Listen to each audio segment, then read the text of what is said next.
నిర్మల్ జిల్లాలో దొంగలు గుడులను టార్గెట్ చేశారు. అధికారులు ప్రజలు అందరూ కూడా వినాయక నిమజ్జనంలో నిమగ్నమై ఉండడంతో సందర్లో సడేమియా అంటూ చోరులకు గుళ్ళో చొరబడుతున్నారు.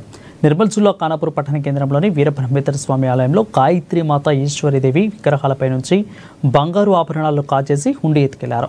ఇక తర్లపాడు గ్రామంలో ఓంకారేశ్వర అగ్గిమల్లన్న దేవాలయంలోనూ దొంగలు తమ చేతివాటాన్ని ప్రదర్శించారు. దేవాలయంలో ఉన్న సీసీ కెమెరాలు ధ్వంసం చేసి ఏమీ దొరకకపోవడంతో డివిఆర్ రూటర్ అపహరించారు. ఇక మొత్తం 3 ఆలయాలలో కలిసి 1 లక్ష వరకు కూడా చోరీ అయిందని ఆయా ఆలయాల కమిటీ సభ్యులు తెలిపారు.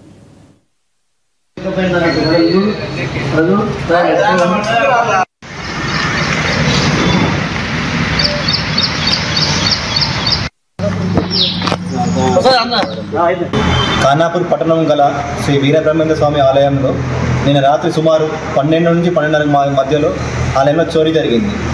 ఈ గణపతి ఉత్సవాల నిమజ్జనం టైంలో ఆ బిజీ చూసుకొని ఇక్కడ మా ఆలయంలో దొంగలు పడరండి. అమ్మవారి మెడలో 4 గ్రాముల పుస్తలు ఉన్నాయి. 4 గ్రాముల పుస్తలు ఇక్కడ ఉన్న ఆలయంలో ఉన్న ఆలయ ప్రాంగణంలో ఉన్న సీసీ కెమెరాలు ఏవైతే సీసీ కెమెరాలు ఉన్నాయో దాని డివిఆర్, హార్డ్ డిస్క్, వైఫై సహా అన్ని ధ్వంసం చేసి వాళ్ళు తీసుకెళ్ళడం జరిగింది. సుమారు మాకు 70 నుండి 80,000 మధ్య ఆస్తి నష్టం జరిగిందండి. ఖానాపూర్ పట్టణ పోలీస్ అధికారులకి మేము ఇన్ఫర్మేషన్ ఇచ్చాము. కాకపోతే అక్కడ ఏంటంటే నిమజ్జనం జరుగుతున్నది. గణపతి నిమజ్జనం జరుగుతున్న సందర్భంగా వాళ్ళు రావడానికి సమయం పడుతున్నది. ఖానాపూర్ పట్టణం గల శ్రీ వీరబ్రహ్మేంద్ర స్వామి ఆలయంలో నిన్న రాత్రి సుమారు 12 నుంచి 12:30 మధ్యలో ఆలయంలో చోరీ జరిగింది. ఈ గణపతి ఉత్సవాల నిమజ్జనం టైంలో ఆ బిజీ చూసుకొని ఇక్కడ మా ఆలయంలో దొంగలు పడరండి. అమ్మవారి మెడలో 4 గ్రాముల పుస్తలు ఉన్నాయి. 4 గ్రాముల పుస్తలు ఇక్కడ ఉన్న ఆలయంలో ఉన్న